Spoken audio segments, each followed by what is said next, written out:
पश्चिम बंगाल में सत्ता परिवर्तन होते ही एक्शन ऑन स्पॉट आरंभ हो चुका है। सिलीगुड़ी शहरवासी को और दार्जिलिंग वासियों को मिला एक बड़ी सौगात। आइए देखिए इसी से जुड़ा हुआ एक रिपोर्ट और चीज़ों को समझे विस्तार से। आप सबका दिन शुभ हो। भारत माता की जय, हिंदुस्तान जिंदाबाद। नवजीवन हॉस्पिटल में आपका स्वागत है। अनुभवी डॉक्टर, आधुनिक तकनीक और समर्पित देखभाल, सब कुछ एक ही छत के नीचे। नवजीवन हॉस्पिटल, जहां होती है स्वस्थ जीवन की शुरुआत। चेक पोस्ट ट्रेडियम building, 3rd floor, Siliguri. Paschim Bengal में सत्ता परिवर्तन होते ही सिलीगुड़ी शहर के संलग्न राज्य के सत्ता परिवर्तन के बाद से विभिन्न इलाकों में कथित अवैध वसूली के खिलाफ विरोध प्रदर्शन शुरू हो गए हैं। सिलीगुड़ी के पास फुलबारी टोल प्लाजा को भाजपा कार्यकर्ताओं द्वारा पहले ही बंद कराया जा चुका है। इसी क्रम में गुरुवार सुबह जीएनएलएफ कार्यकर्ताओं और समर्थकों ने रोहिणी टोल प्लाजा को बंद करा दिया। हर दिन के तरह सुबह से टोल वसूली का काम चल रहा था, लेकिन जीएनएलएफ कार्यकर्ताओं के पहुंचते ही टोल प्लाजा कर्मियों ने प्लाजा बंद करके वहां से चले गए। इसके बाद जीएनएलएफ कार्यकर्ताओं ने सड़क पर खड़े होकर के पहाड़ की ओर जाने वाली, वहां से नीचे आने वाले सभी वाहन चालकों को जानकारी देने लगे कि टोल प्लाजा अब बंद हो गए हैं और अब टोल देने की आवश्यकता नहीं है। इससे ड्राइवर भी खुश नजर आए और जय श्री राम के नारों से गुंजायमान किया शहर को। साथ ही साथ आपको बता दें, इसके बारे में पूर्व मुख्यमंत्री ममता बनर्जी को भी पता था, लेकिन उन्होंने कोई स्टेप नहीं लिया था इसे बंद करने के लिए। आखिरकार जीएनएलएफ और भाजपा मिलकर के जीएनएलएफ की ओर से आरोप लगाया गया कि लंबे समय से यहां अवैध रूप से टोल वसूली का काम चल रहा था। उनका कहना है कि सुभाष घिसिंग के समय से जब यह सड़क बनाई गई थी तब किसी प्रकार का टोल नहीं लिया जाता था, लेकिन जीटीए को पहाड़ में जिम्मेदारी मिलने के बाद यहाँ टोल वसूली का काम शुरू हो गई। इसी कारण इस टोल प्लाजा को बंद कराया गया है। पार्टी नेताओं का कहना है कि इस टोल प्लाजा की वजह से पहाड़ आने वाले पर्यटकों और वाहन चालकों को परेशानी का सामना करना पड़ रहा था। टोल प्लाजा बंद होने से वाहन चालकों में काफ़ी खुशी देखी गई। तो आइए इसी से जुड़ा हुआ देखें एक रिपोर्ट और चीज़ों को समझे विस्तार से।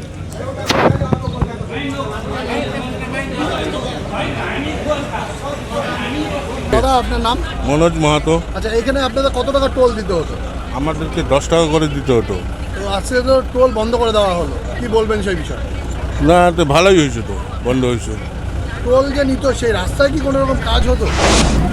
রাস্তাতে কি কাজ তো কোনো ওই যে ভাঙাচুরা ওরকমের থাকতো রাস্তাগুলো। खुशी भयो ना? हाँ, हामी तो खुसी नै हो, बन्द भयो, राम्रो भयो। यो पैसा भएर हामीहरूको आजदेखि टोल ट्याक्स फ्री।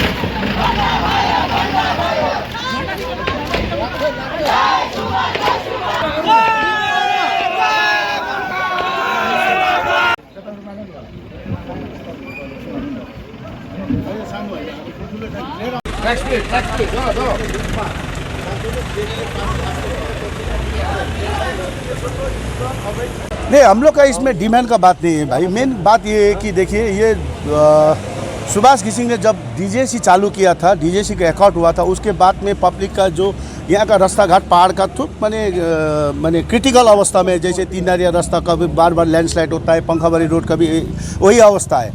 इसीलिए अल्टरनेटिव रोड, ये रोहिणी रोड को ये सुभाष घिसिंग जी ने तैयारी किया था।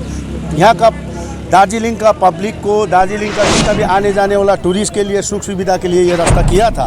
लेकिन जीटीए के जब जीटीए ने यहाँ पे हस्तक्षेप किया, जब डीजेसी के बाद में जीटीए इम्प्लीमेंट हुआ, उसके बाद में यहाँ पे अवैध तरीक़ा से ये आपको पैसा उठाना, टोल उठाना शुरू किया। तो इसी के खिलाफ में हम लोग जेएनएल पार्टी का पक्ष से आज से यहाँ पे टोल नहीं उठेगा। आज से 1 रुपये पैसा भी कोई ड्राइवर भाई को कोई तंग नहीं करेगा, कोई गाड़ी का मालिक को, बाहर से आने वाला टूरिस्ट को कोई आदमी हैरेसमेंट नहीं करेगा। एकदम यहाँ पे अब कोई टेंशन का बात नहीं है। टूरिस्ट लोग ये रोहिणी रास्ता से आ सकता है, जा सकता है बिना टोल दिए हुए। और अगर फिर से जीटीए ने टोल प्लाजा बैठा है तो क्या होगा? अब जीटीए तो रहेगा ही नहीं, तो वो कहाँ से उठाएगा? अब मान के चलिए ये पश्चिम बंगाल सरकार जब गठन होगा 9 से 13 तक तो गठन हो ही जाएगा, उसके बाद में तो जीटीए का तो आयु ही नहीं है। ये तो अब डेट हो गया, ये डेट हो गया। अब इसको मैंने आएगा बोलना ये हम लोग का बेवकूफ़ी है, खुद का बेवकूफ़ी है। दादा पहाड़ के लिए क्या चाहते हैं आप लोग? पहाड़ के लिए हम लोग चाहते हैं, देखिए जो संवैधानिक व्यवस्था है, जो अभी जीटीए जो इलीगल तरीक़ा से जो चल रहा है, इससे हम लोग को माने इतना हैरेसमेंट हो रहा है, इतना समस्या आ रहा है। क्योंकि अब देखिए दार्जिलिंग पहाड़ी क्षेत्र से मैक्सिमम पढ़ा लिखा हुआ युवा युवती लड़का लड़की पलायन हो रहा है, क्योंकि यह एक तो जॉब भी नहीं है। अब जीटीए ऐसा व्यवस्था है, मैं एक गोरखा हूँ बोल के एक सर्टिफिकेट भी नहीं दे सकता है, वो आइडेंटिफाई भी नहीं कर सकता है। ये इतना माने कमजोरी व्यवस्था है। ये तो एक तो डेवलपमेंट एजेंसी है, नाली जोड़ा ये हाबी जाबी ये बनाने के लिए ये डेवलपमेंट एजेंसी है। तो इसने गोरखा का जो लोड है, जो इच्छा आकांक्षा है, वो लोड लेने नहीं सकता। इसीलिए हम लोग को बीजेपी सरकार को 3 ठो एमएलए भारी मत से जिता के भेजा हूँ, प्लस पश्चिम बंगाल सरकार भी बन जाएगा और डबल इंजन का सरकार से यहाँ पे एक संवैधानिक व्यवस्था देगा बोल के हम लोग को भी पूरा गोरखाओं को भरोसा है। आपका नाम और क्या? मेरा नाम नीमा लामा है, मैं करसिंग डिवीजन का जेएनएल पार्टी का प्रेसिडेंट हूँ।